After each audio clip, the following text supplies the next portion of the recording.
Hi, this is Georgie with Fempower Health, and today's guest believes women deserve a completely different approach to aging, one rooted in science, not guesswork. Roma Walt is a sports scientist, women's health expert, and former Team Germany modern pentathlete who's turned her passion for performance into a mission to help women thrive at every stage of life. She's coached and supported thousands of women through pregnancy, postpartum, and beyond. And now, as the CEO and founder of Vitelle, she's building what she calls health intelligence infrastructure, a way to connect the dots between our doctors, our data, and our day-to-day lives so women can take charge of their longevity. From elite athletics to the United Nations, from maternal health to AI-enhanced care, Roma brings a global perspective and a deeply personal commitment to rethinking what it means to live well and live long in a woman's body. So why does this matter? Women's health has been siloed and fragmented for decades, and that's a big problem when it comes to longevity. Every wearable, every specialist, every data point lives in its own world. Roma's work is about building the missing layer that connects them all, so women aren't just living longer, but living better with care that actually sees the whole person. Roma, welcome to Fempower Health. It is such a pleasure to have you here. This is my first time reading the intro instead of having you do it because I wanted to make sure that it really spoke to the amazing work that you're doing. And I hope I did it justice and beyond. So welcome, welcome, welcome. Thank you, Georgie. I'm really happy to be here. No, you encompass that perfectly. A friend of mine recently said I traded podiums for purpose. I don't think that purpose is gone, but it's definitely been the one thing that has got me through all of the transitions from sport to working in the United Nations and then back to sport. And now we're here. I think we need to talk about this term longevity. Let's just start there and define it. I've been listening to Outlive, which is Peter Attia's book, and it's, I think, 17.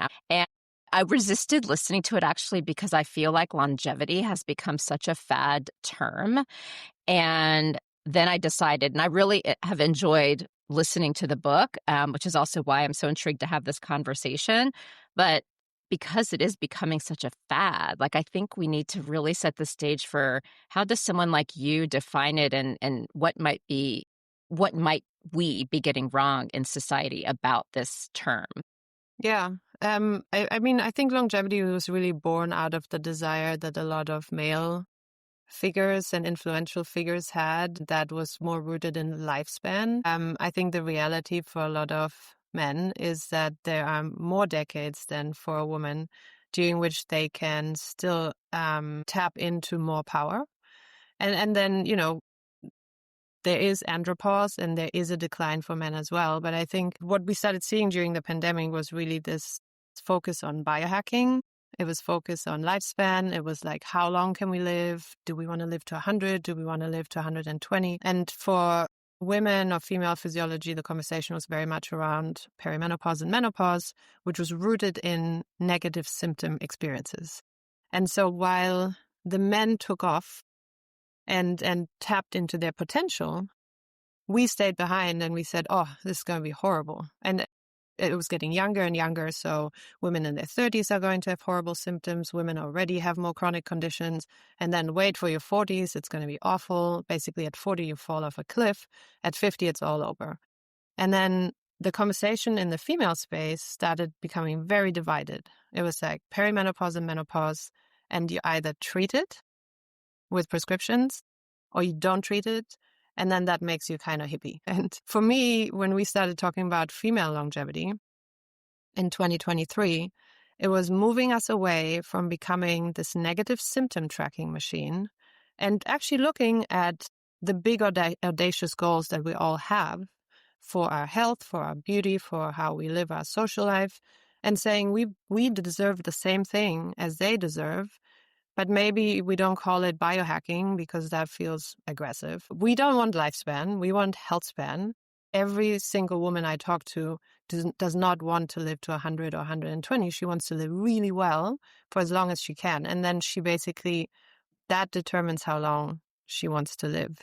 And so I wanted to turn a little further away from perimenopause and menopause as a stage and really focus on what can we still unlock and what makes this more something to aspire to rather than something to focus on as this constant negative. Yes, I really love that definition, and I think that is so incredibly important. So I'd love to dive into this. So I never really thought about this as the way men look at it versus women, but you are absolutely right with how we're looking at menopause. And it's interesting because you and I are both very much in this women's health circle, and so we're hearing probably so much more than the average person about what the message is about menopause, trying to be a lot more positive, et cetera, but it's still a very loud message.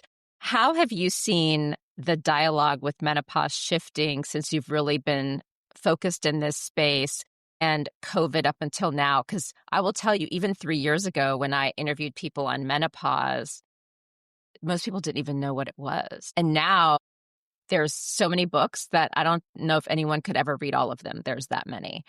So talk to us about that shift and how far off you think we are from the message we really need to be hearing. Well, I think I applaud every founder, every doctor, every author that has paved the way, even before 2020, with their books and their social media channels. They walked so we could run, right? So Yes. They've done a lot of education. And they've really cracked that space wide open.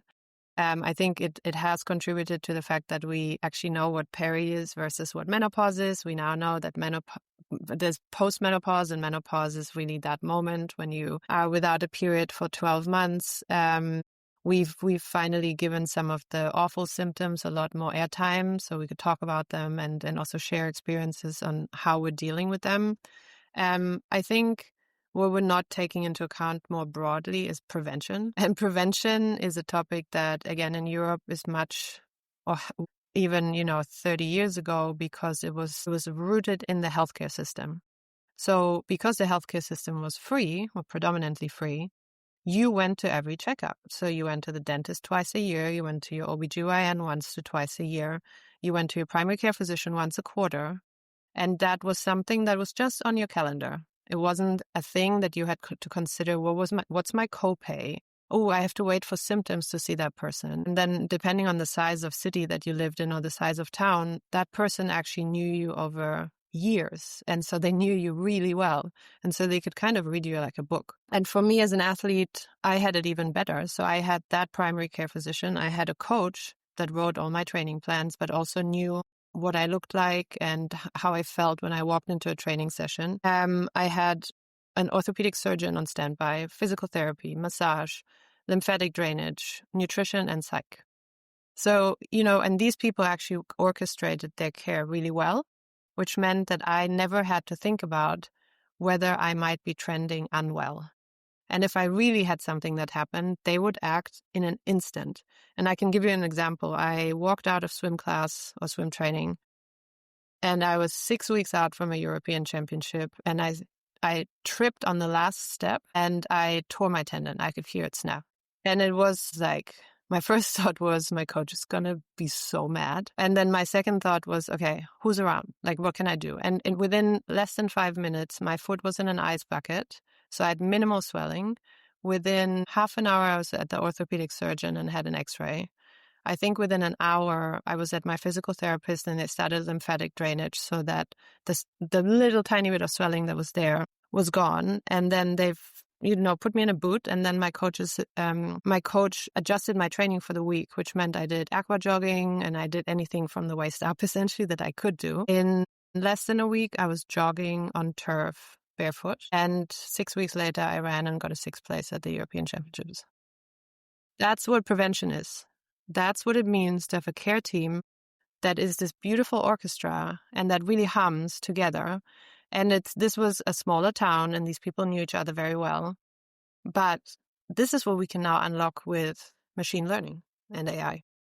So tell us more about that. So first I will say, like, this is incredible that you had that support system. So generally speaking, it does seem like a lot of these longevity discussions are for the privileged few. I mean, you were in a situation where you were an athlete and had all that access. I know that in the interviews that I've done on the podcast, so much of it is an access issue with all of these things that true experts know. Not all of us have access to that information. So can you talk to us from this access perspective, just so for anyone who's listening who's like, yeah, I'm not an athlete, I'm turning off this podcast right now. So how, because I think what you're sharing is a very good example, but not everyone has access to that. And even if it was minimal physician visits, even that can be challenging to access. So maybe you could just kind of level set that and then we can continue. Yeah. No, look, I don't have that access anymore. I'm a mere mortal now. I've coined the term non-athlete, regular female, the NARF. I'm glad I asked you this question.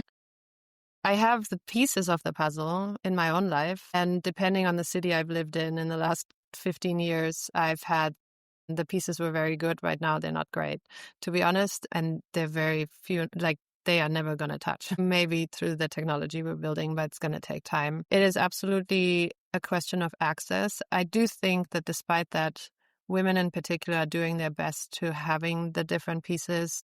And they, again, every community that I've joined through becoming a mother or, people who are really into health and wellness, my first question is always, who's your go-to, acupuncturist, massage therapist? Do you have a good physical therapist? And so little by little, you can find these exceptional doctors and practitioners. I see it on WhatsApp groups. I see it in person, but they are still not connected. So I think women are doing their best to creating their own longevity playbook while also then trying to decipher their biometrics and their wearable integration. But I don't think it's enough because those pieces don't like to talk to each other. So when I talk to people in the longevity space, the persistent notion is still that everybody has to build the Ferrari first. And then eventually it's all going to trickle down and we'll reach population health and it's going to be fine and public health.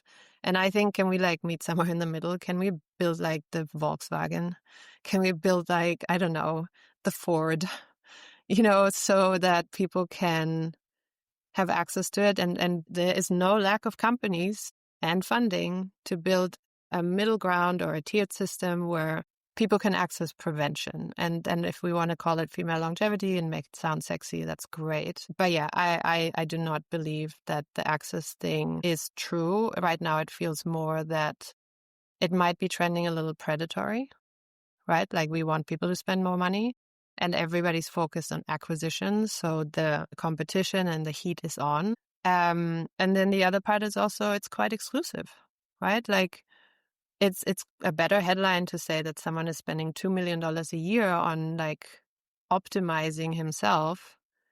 And then people look up to that. That's way more exciting than saying, oh, look, Roma eats her lightest meal at night and prioritizes sleep and is so boring that she actually naps on the weekend. It's not exciting, but it's probably as well, it's not as impactful, but it's a good start. It's a good place. Well, it's interesting. So you were saying, you started with in Europe because of the way access works there. Everyone just has these automatic annual visits on the books. And then as an athlete, you have this whole cross-functional team. So maybe what we can do is, what I'm struggling with is, do we take this into the eventual idealized perspective or do we stay practical? And I'm a practical person, so I'm going to stick to who I am. And what I would love to do is make people feel that longevity is accessible, but helping them understand some of the challenges that are at play and what they can do to feel more in control of their own longevity. But you can overlay so much of your expertise in the work that you've been doing in the past few years. So from a baseline perspective, what's interesting is, in all these years I've been doing the interviews before perimenopause became understood, what I would hear a lot of my friends saying is once we're done having children, what do we do? We're like the missing middle. What happens after that? And you spoke about this prevention aspect. So help us understand what true prevention looks like. And may I just qualify, for those who do not go to their annual exams with your primary care physician, please go. I am healthy. I'm 51. I am not overweight. And I go every year, and my blood work is trending bad. And this last workup that I did, I now have to do a follow-up visit because my blood work was that bad. And so, like, I'm even thinking that's the baseline. So what are the things that we need to be proactive about? And then I would love to layer on all of these apps and watches and all of these things and how that is helping or hurting us and how we need to consider that in our longevity. So let's talk about this baseline and outside of just check, let's go to these annual visits. Like, what are we really trying to prevent and why do we need to do it early? Just like our skincare routine, right? Yes. I mean, that's a good example. And I think that's something that, again, some cultures, some nations have prioritized differently. And it's more hitting the mainstream now. Now I could go off on a tangent here. I won't. About skincare in very young women, young girls coming of age. Let's not even. Okay. No. Yeah. We're skipping that one. Yeah. So prevention, I think, annual physicals are sort of the minimum, and knowing that there's at least someone who's going to take the time to listen and hear our concerns. I have a whole thing about when they're usually scheduled and why that shouldn't be. So, you know how in a woman's life there are these big breaks. So it's usually Christmas and then there's summer. And whether you have children or not, there's a lack of structure. There's an increase of meals. There's probably an increase of like alcohol. And then we schedule our annual physical in January. So you're coming off of this big break. You've indulged. You've seen all your friends. I would say mental and emotional is hopefully in a good place, unless family was just a lot. But you're coming off of that and someone goes, now let's look at your biomarkers. This is a great time for a snapshot. And then you disappear for 11 months. And I think, why can we test people in like October? Like someone has come off, like Labor Day in the US rolled around, everybody gets back into their routine, everybody's motivated. Summer is still like on the way out, but it's nice and warm. You can actually exercise outside anywhere in the country. Or like late spring, where people have they're like, summer is coming, I'm going to be really active. So I find the time when we schedule annual physicals kind of silly. You're probably a little heavier. There's nothing for your self-esteem. But that's just a start. And then I think, everything that I do, whether it's in talking to women or also through the company and the startup, I break everything down into 4 areas. So sleep, exercise, stress management, and then nutrition. So if just the awareness of those 4 components and then realizing, maybe I'm really good at the sleep bit, so don't need to focus on that too much. But then exercise could use a little bit more. So identifying like one of these areas and going, okay, I can do that. If you have recent blood test results and there's certain biomarkers that are receptive to exercise, for example, focusing on that. If you don't have the resources to have a personal trainer, finding like an accountability buddy. So that if you're going for a walk in the morning, you have someone who's going to be there, so you're more likely to show up. Do exercise snacks. So instead of forcing yourself to a 40-minute HIIT class, go and do 10 minutes of squats or find out how many push-ups you can do. Go to the park with your kids, and when they're on the monkey bars, just hang from the monkey bar and see if you can hit at least 30 seconds. That's a pretty good marker for longevity. So there are little things like that. And I don't know if you want me to dive into how I see some best practices in each of them. But I do think that in midlife, so at 35, we start losing a lot. And that's not something that is a bad symptom, like a hot flash yet, but it's something that is measurable. So we start losing bone mineral density, we start losing muscle mass, we start losing our hormones, which means that with that probably goes some of our cognition, our stress resilience, our sleep. And so it's definitely the time for people to lock in and, okay, I need to be more aware. I think awareness is really where it starts. It's fair. I agree with you about the awareness piece, because I think that's another thing I've learned in interviewing, or an insight I've gained in interviewing all of these experts, is we aren't really taught what we need to be aware of. Now, here's a question, though. When I was 35, it was before we had all of these trackers. I think back then there was a period tracker and that was it. And it was actually pretty crappy. This was before like the more modern ones. And now you could spend hundreds and hundreds, if not thousands of dollars a year on various trackers. And so talk to me about how we need to look at this awareness and prevention and how that ties to our trackers and how that either helps or harms our life. Yeah, I think, again, a lot of these wearables were embraced by men first, and they were embraced by athletes first. I mean, athletes have used trackers, male or female, for as long as they know. So, I ran with a Polar strap, which is the heart rate measuring, around my chest and chafed every summer, probably from the age of 10. And we've come a long way because now a Garmin watch can measure your heart rate on your wrist, and it's accurate, and it can even predict your VO2 max, which I have on good authority is actually pretty accurate to doing a full-blown test. The wearable conversation needs to start including women because it's another piece of awareness. And then we would need to go one step further and actually start explaining to women how their physiology differs and why they need to read some of the data points a little differently.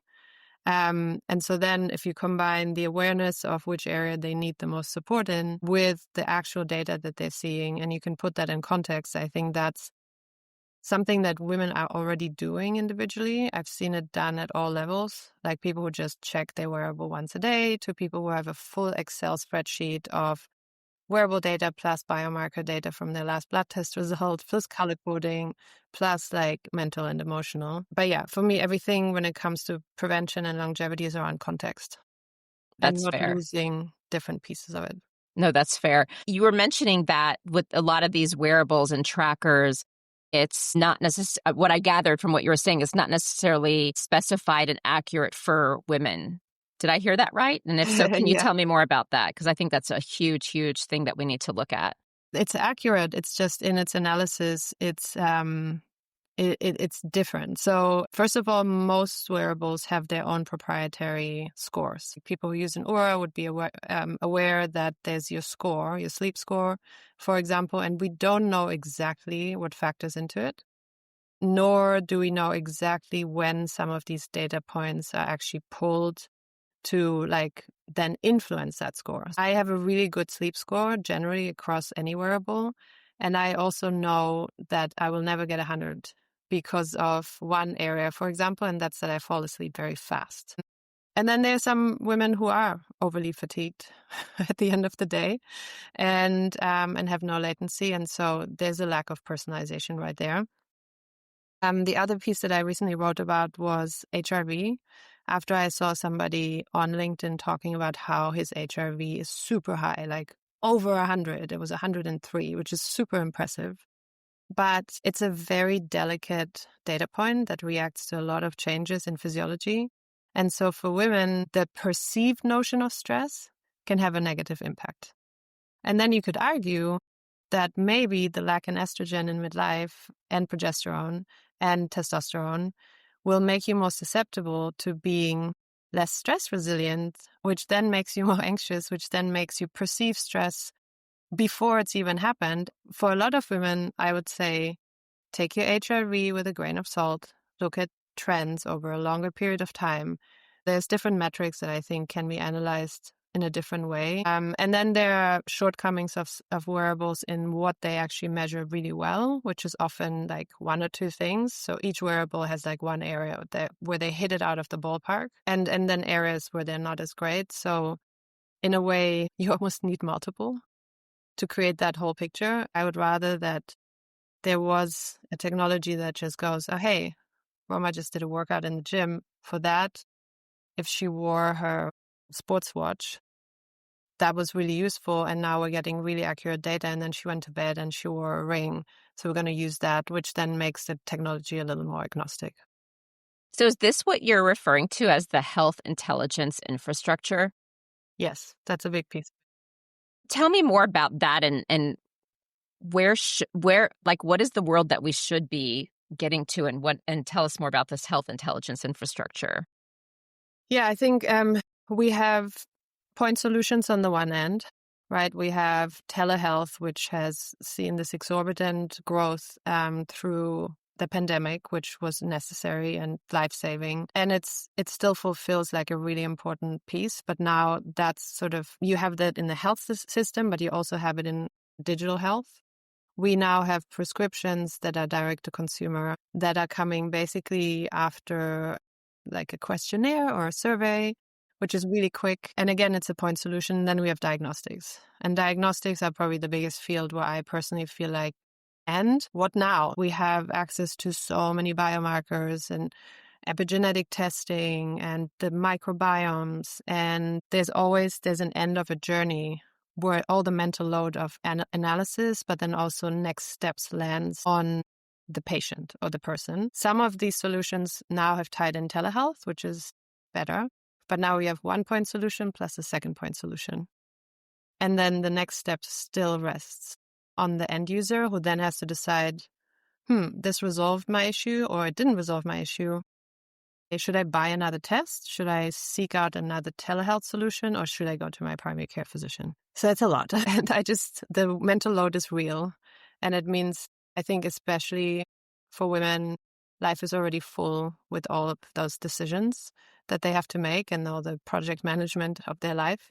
And in midlife, you take aging parents and you take maybe children and you take exploding careers. And I really want to see it where the patient has to do less of the triaging while just complying with the things that they can bring to the table.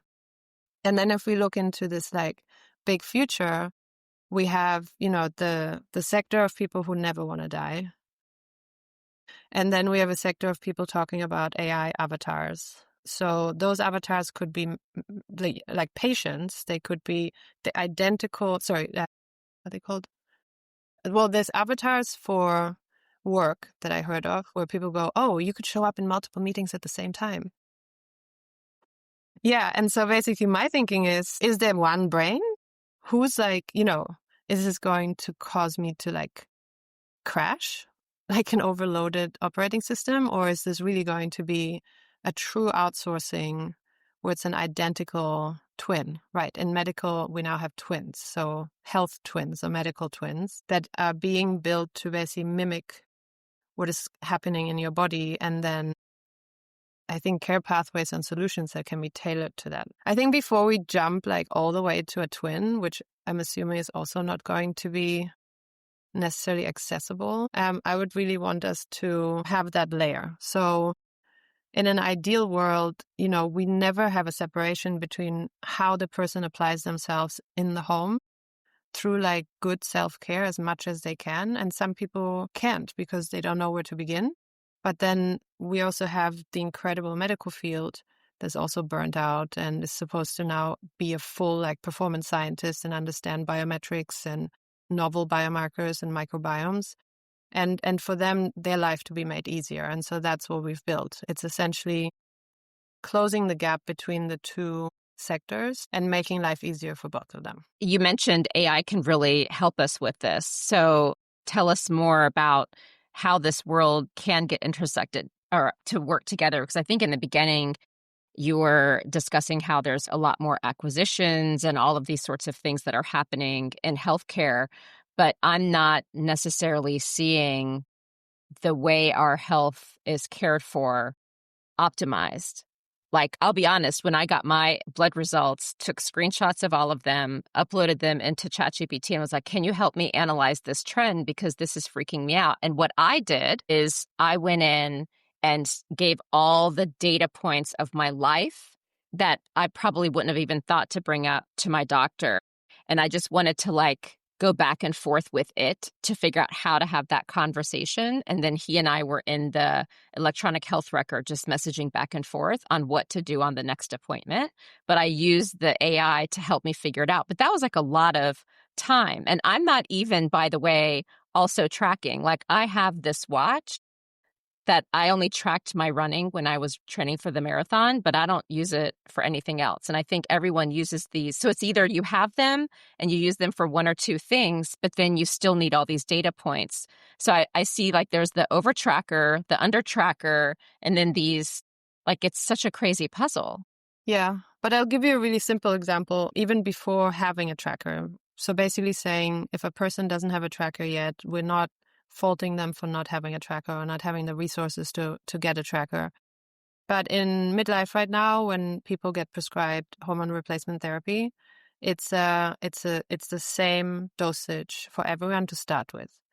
It's usually the same type of application. So often women get started off on a patch and then also an oral medication. And it's based on symptoms, any symptoms, right? Like if there is a symptom and you come in and you say, I'm a woman of a certain age, then you probably get started with that starter pack. If your doctor doesn't know what's going on at home, and that includes your behavior, your symptoms, persisting symptoms, then what's happening now is if you come back and you message them, for example, and you go, I still have symptoms, then they go, well, then we're going up. The same happens with thyroid medication and the same happens with GLP-1s. It's the fastest way to like say, well, we're going to get this person relief, where we're going to go up and eventually it's going to work. But we've already seen things with the data that we look at where it might have been a lifestyle factor. It might have been a supplement. Like, wow, the wild west of supplements right now. Nobody's taking those into account when prescribing. It might have been that somebody got 3 different prescriptions from 3 different sources.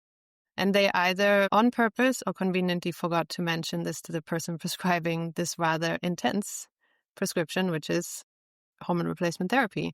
So if there's a contraindication and you're not made aware of that as the end user, your symptoms might not go away, or they might pop up in a different way, but still be attributed to the symptoms you had before you got the prescription. And if your provider is not aware of what you're doing and other things that might factor in, then they're just going up as it's always been and according to plan, and because that's the care pathway. And so this is where an infrastructure layer like that also creates better retention. Because if your symptoms don't go away and it's a digital health offering, you might go, I paid them X amount of money. They didn't solve my problem. It wasn't super personalized. It's a little transactional. It's online. But wait, I still have that primary care physician. Now I've gone around the stigma of asking them for the prescription first. So now I have a prescription. So they have to take me seriously and treat me according to what's going on right now. So maybe I'll just drop this digital health offering. I'll go back to my primary care physician, and then I'll have an actual face-to-face conversation with them. And often we think that if we go in face-to-face, that's how they will support us. And now that digital health offering has lost you as a customer because the retention piece wasn't built in. You know, it's funny. So as you're talking, 2 things come to mind. One, I wanted to mention, I don't know if people noticed, I was nodding about the supplement. One of my blood levels, we think it's because I've been using the collagen powder, because at this age, they're saying you need more protein, and there is no way that I can do the protein or take in as much protein as I need to until I take those powders. And so I am off those for the next month until I get my blood work done again. And he said, increase water and really have much more of the plant-based protein in your diet, not as much of the animal. And so I was like, wait, what? Here I thought I was doing the check the box, all the right things. And thank goodness I knew what to tell him about what I had changed since he saw me last year. But that trend in the blood work was terrible. But then the other piece that when you were talking is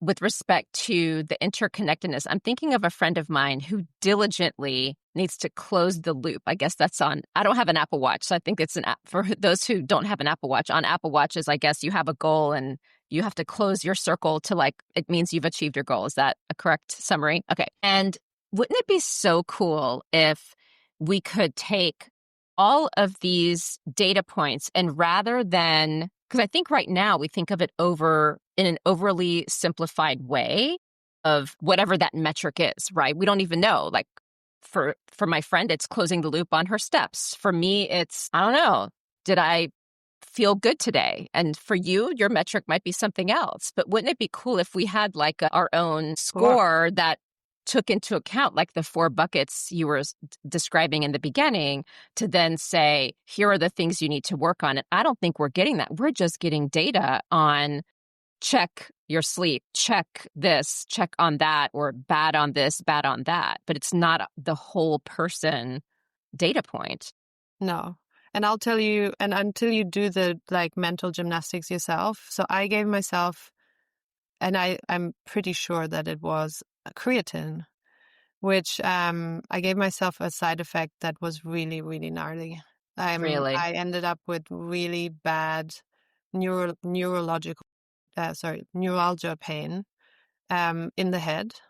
And with the experts that I work with, I retraced my steps and I was like, what changed? What changed? What changed? And we landed on the creatine and I took it out and the side effect started coming down and it's almost gone. So, it's one of those supplements that everybody says every woman should be on. And I wasn't even on a high dosage. So then we retraced our steps a little bit more and we went, okay, Roma is a former athlete. So maybe she's already over-indexing on creatine production anyway. And then also I eat all foods. Like I'm an omnivore, so I also eat animal protein. So then maybe I was getting enough creatine there. And maybe the creatine I was taking was too much, even though I was taking half of what's recommended on the box. And then we said, well, and let's look at her training volume right now. Maybe I actually wasn't training hard enough to even justify having that much creatine having that much creatine in my system to then have the energy output. And I felt really good on it. I was recovering well, but that's the trade-off, right? Like, why should I live with debilitating headaches around the clock? And then if you go the medical route, my provider said, it's a migraine. I said, it's not a migraine. She's like, it's a migraine. I said, it's not a migraine. She's like, I'll prescribe you a migraine medication. I'm like, you do that. I picked it up. I took it once. It didn't help. It made me feel terrible. And now I'm getting reminders about refilling my migraine medication. And meanwhile, it was stopping the supplement.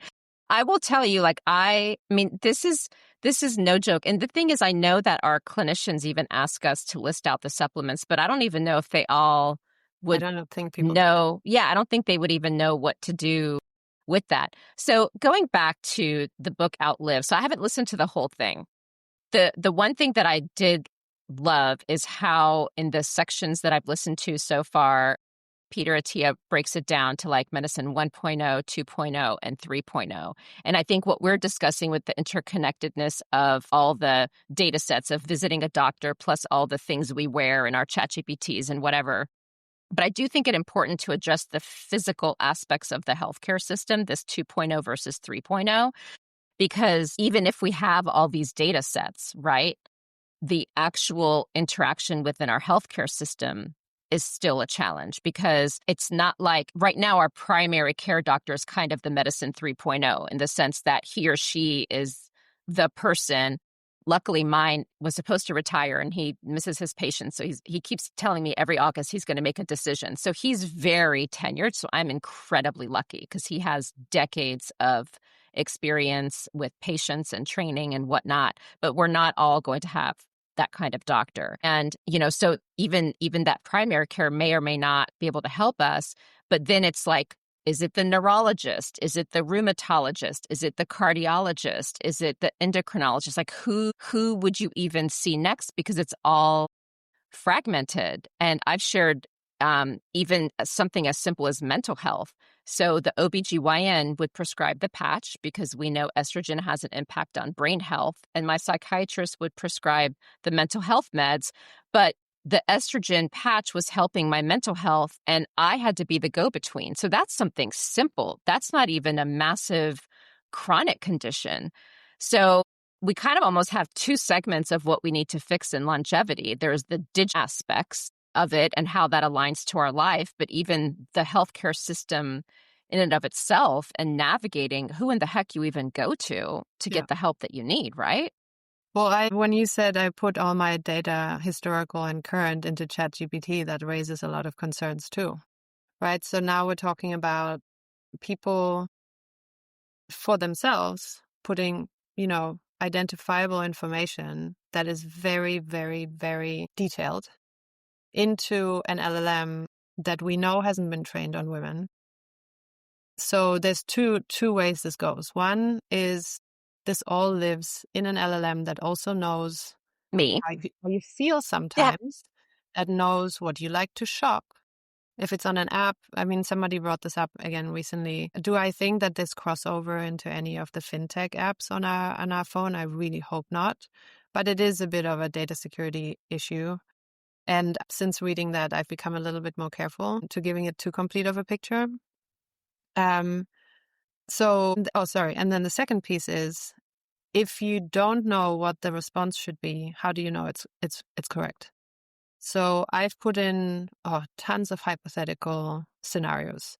I've put them in for an athlete. I've put them in for a regular woman. I've put in what happens during menstrual phase X in correlation to biometrics, Y in correlation to symptoms. And I think in the performance one stood out because I said, and then what kind of VO2 max does this woman have? And the thing already started having trouble. And then I said, can you visualize that in a graph? That was a total disaster. And about 2 or 3 prompts down, it gave me a number that was so outlandish. And I said, wait, let me retrace my steps. So then I retraced my steps. It popped out. It had based the whole calculation on a men's VO2 max. So it basically went back to what it knows and said, well, if we're looking at men between 35 and 55, their average VO2 max would be 50 plus and maybe at the high end, 60 plus. But most women are not getting much above 40. And so if you don't know what the result should be, you're going to rely on a hallucinating LLM and it's going to give you information, which is also the problem what we're seeing with LLM wrappers right now in digital health, where someone goes, we're either going to offer a chatbot and the chatbot is just going to tell you, yes, you're right. Okay. Yes, you're right. Or if it's built into the offering, if it starts hallucinating, that's really dangerous because we haven't had data sets to train these LLMs in a really, really deep way. Yeah, no, you're right. So 2 things. One, I will say when I put in my own data, I did ask my doctor to verify the thinking because to exactly your point. But then there's also the privacy issue, which I do worry about. And I always am trying to be careful in what I put in there. But then the other piece, for those who aren't aware, women weren't mandated to partake in clinical trials until the 90s. And a lot of research is based on the male default. And so if you think of all AI primarily being programmed based on this sort of data, what does that mean for our future? So I want to add this interesting data point. There's a gentleman that was interviewed, I think on TED Radio Hour, and he is a man who has predicted so much of the technological advancements that we never thought would be possible, but that are today. And his most recent prediction is that in 5 years, and if I misunderstood his intention or I'm miswording it, I apologize, but this is what my takeaway was, that in 5 years, we won't need humans for clinical trials. And I was like, I am sure that is technologically possible, but the impact on women is tragic. Yeah, that seems aggressive when I think it's probably going to take us 2 to 3 years to even catch up on just the data sets that we really need. I know.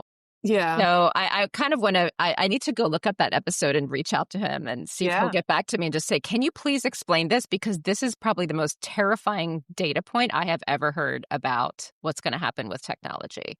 Yeah, I'd love to hear that has to be based on models. That has to be based on calculations that just become so much smarter at such a fast rate that in 5 years we'll have taken every probability into account. And maybe, look, if we all manage to expand those data sets in the next 3 years, I could see how the data could be ingested in a really satisfactory way for these trials. But can we also first help women? I know. So this is actually a great segue for our closing then. So we've talked about, I think it is important that understanding our health is complex. I do agree. I think women, we just want to live long and healthy. Like we just want to live our best selves as long as possible. And I'm so happy we did not make this a menopause conversation, by the way. I almost want to be like, how many times can we avoid saying the word? Yeah. Only because it's just, it's wonderful that it's being discussed so much, but I want to bring it out of that because I think so many people are still like afraid of it. And it's a life stage. But nonetheless, we are in this complex, fast evolving world. And so what is it that we should be taking away based on your expertise? Like, what can we do today that is practical? And what do you see in like the nearest term future that is reachable for where we can get to get on this path, this ideal path of technology and our longevity? Yeah, I think there's really no shortcut right now to just apply AI as it currently exists. I think it will take scientists and MDs, doctors, to come together, and the way it's actually done in the athletic world, where the full team behind her includes both. I unfortunately still see a bit of a separation of the two. We're seeing MDs who, rightfully so, feel like they've been stretched thin, and now people just want to dump AI on top, and they have to become longevity experts. And they speak up and they go, we've been underpaid, we study forever, we have these massive student loans, and we are very much the experts. But performance scientists, for example, and sports scientists have been working on the applied science in a person's life forever. So marrying the two is like one part of this beautiful future world for me, especially for me as a sports scientist. When I say we can't take any shortcuts, I think every data set that emerges is hard earned and has to be scaled. So we're seeing big players partner and then create another solution that is still omitting a big part of the context. So if we take reproductive health plus a wearable that is focused on one data point, then we're omitting midlife health potentially, but we're also omitting all the other data points that one wearable doesn't do so well. And I mean, I love them all. I think, we're seeing some pretty crazy wearables come out now that are actually going to do more than just data collection. They're actually going to start affecting our physiology in a positive way. So I honestly, in that regard, that's just how companies work, how value propositions work. But we want to do a small part with our infrastructure, where if a woman is with one provider and there's that infrastructure layer in the middle and they now can serve her really well, if she is with another provider that specializes in something that is still really important to her, but they don't currently work together, she doesn't lose the ecosystem. But we are still not a consumer play. We're not selling this to the woman because we finally want to take the burden of being the ecosystem off the woman. Right. So it's really asking the bigger players to go, yes, we do need to understand more of who she is. She is a 360-degree wonderful person who is also incredibly cyclical, whether it's over her whole reproductive journey or every month, or how, she goes from productive during the school year to not so productive during the summer holidays. And we need to understand that ebb and flow to be able to give her as much of a personalized experience as possible. Absolutely. Thank you for sharing that. And it is so important. I know you've been really dedicated to creating that interconnectedness. And it's important from a business perspective. I mean, I unfortunately, healthcare is a business, especially here in the US. And the question is always, who's going to care to pay for it, right? And that's the challenge with all of these startups. And by the way, just a quick aside is this is not my typical podcast interview. I've been interviewing the clinicians on I've been like healthcare 2.0, right? And I feel like Fempower Health needs to get to 3.0, where it's like, let's talk about PCOS and let's talk about pelvic health. Let's talk about prolapse. It's been very siloed, but what I'm really passionate about is helping people understand the root of why the healthcare system is the way it is and why we're struggling. And, as all of these startups are trying to help change the healthcare system, the question is always, who's going to pay them to help them be successful to drive these overall health outcomes? I will say, at least from health insurance perspective, thank goodness they're finally starting to have these metrics. I mean, they were slowly coming into play, but now they really are looking at value-based care, which is great to see. And, there's a lot of ways to incentivize existing companies as well to be able to look at the whole person. Yeah, I mean, we're seeing payers, providers, we're seeing employers. I think it's actually great where the employee model has gone in the past 5 to 10 years. Like, the UN didn't have IVF support, I think, when I was there, not that I'm aware of, but now it does, from what I hear. And that's a whole different beast. That's a nonprofit at the highest level. But I'm saying, the for-profit organizations and companies subsidizing these things, especially for their female workforce, because it is such a huge part of their productivity and their loyalty and their success at work. So I'm actually quite fond of the employer model. I hear differences between payers. There are some that the premiums are higher, but they're very proactive, and they've started doing the first step where I hear from patients who go, when I switched to this, payer, they just made sure that all my data came with me. Like, I didn't have to go to my old doctor and say, can you fax this over?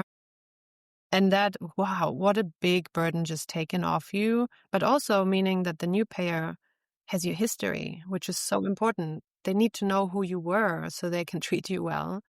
So I think I'm hoping that's going to spill over little by little into bigger systems that are not as expensive at the end. There's a huge area now of concierge medicine.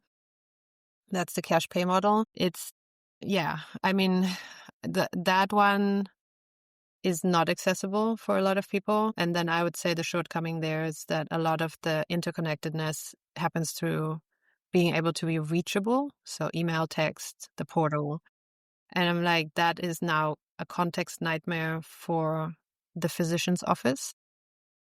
And I hear also that they then have to employ additional staff to actually just be able to parse that data and make sense of it. But I think it's coming little by little. And yes, a lot of people still believe that the consumer model is the one that's going to show the outcomes and prove that it needs to scale and grow into something bigger. I feel like if we can show the prevention aspect really well in the consumer, like if companies can show the prevention aspect really well, then it's going to become undeniable for payers in particular, because it means they pay out fewer claims. But it's probably still going to take a little bit of time. Yeah, no, absolutely. I mean, this has been such a great conversation because, whether it's an investor, anyone working in the healthcare system, whether it's a clinician, a payer, a startup, I think there's so much richness in the dialogue and the expertise that you've shared. And even as a woman, it's like, I hope the stories that you and I have shared of some concrete examples of our experiences are also helpful to women. Like, it's not just closing that loop on the Apple Watch of all the different things that are happening in your life. And it doesn't have to be the crazy Excel spreadsheet a lot of these men are doing with the 10 different apps that they're wearing. But it's just this observation of just like piecing together what is happening in our overall life, whether it's the supplements we're taking, the food we're eating, the kids, the family, what is changing, and take all that into account and it doesn't have, the thing is, I understand concierge medicine, a lot of it is there because they aren't reimbursed properly and they want to take the time with the patient.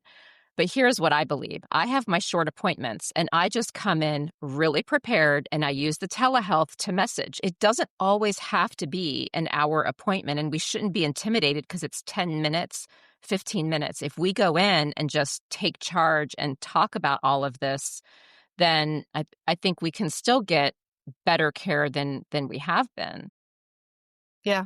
Yeah. I think if frequency is possible, I think going a little more often and just making sure there's fewer gaps is probably the best way to go about it. And that's something that if somebody can still access public health, should probably be doable, especially through telehealth. And then you create a bit more of that historical overview. But I also know that for a lot of people, that's not the case. And if I can leave people with just the simplest, like, advice for what you can change in your life, it's really prioritizing sleep for everything. And that is, for example, reverse bedtime procrastination. Nothing's won if you stay up because your kid went to bed late versus you going to bed at a normal, good time that allows you to fall asleep, it's always going to pay more dividends. I had this big conversation with a friend about don't finish your kids' food. Like we all grew up in the, like clean plate generation. You do not need to clean 2 plates. No, when you're full, you're full. And if anything at dinner, I actually feel like it's probably when people start trending down a little bit more. From a mental and emotional health standpoint, I love this one, is can you get one 60-second hug a day? It's so good for everything. Your oxytocin, your dopamine. You don't need to have a partner for it. You can have a friend. But make it longer. Like don't make it a quick lean in, like really absorb it. And apparently that unlocks just so much. Nutrition would be the last one. Exercise snacks. That's my favorite. It's really drop down. If you're feeling a little out of sorts, work on your arms, get your Michelle Obama arms, drop down, do 20 triceps dips. You can do them against the couch, against the bed. Sculpted arms is something that never goes out of style. It's something that always elevates anything you wear and makes you feel good in your skin. So that's something I've been telling women for 15 years. I'm like, if you have time for nothing else, drop down, give me 20.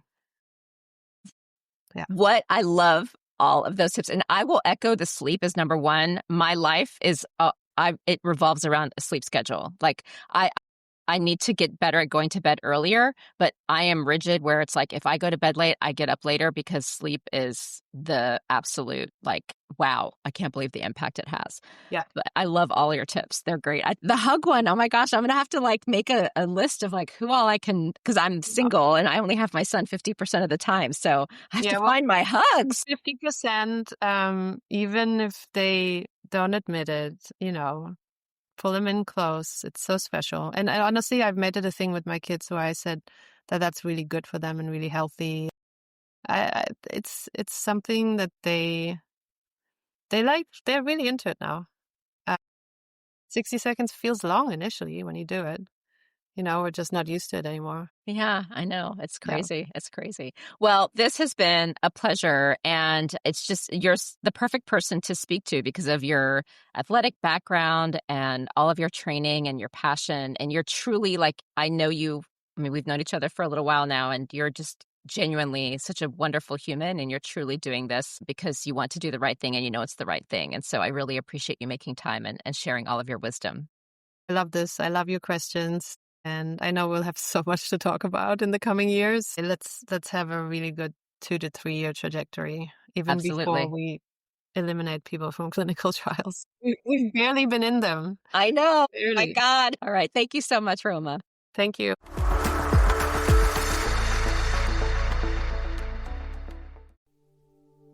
Thank you for joining me today on Fempower Health. If you'd like to continue the conversation, please follow me on social media. I am most active on Instagram, LinkedIn, as well as TikTok. You can also subscribe to the weekly newsletter if you want to stay off social media to get the latest and greatest updates. And you can find the link to that either on my website, fempower-health.com, which is a hub to all the different health topics I've covered over the past 5 years, or you can go to the show notes where there's links to all the helpful resources that are relevant to this discussion. And if you know of someone in your life who would benefit from this information, please do pass this along, because that is how we can ensure this important information reaches those who need it most. And for anything that is discussed medically, please understand that none of what we share on Fempower Health is medical advice. It is all for information purposes only, and only a conversation between you and your doctor can give you the care that you need. Thank you very much.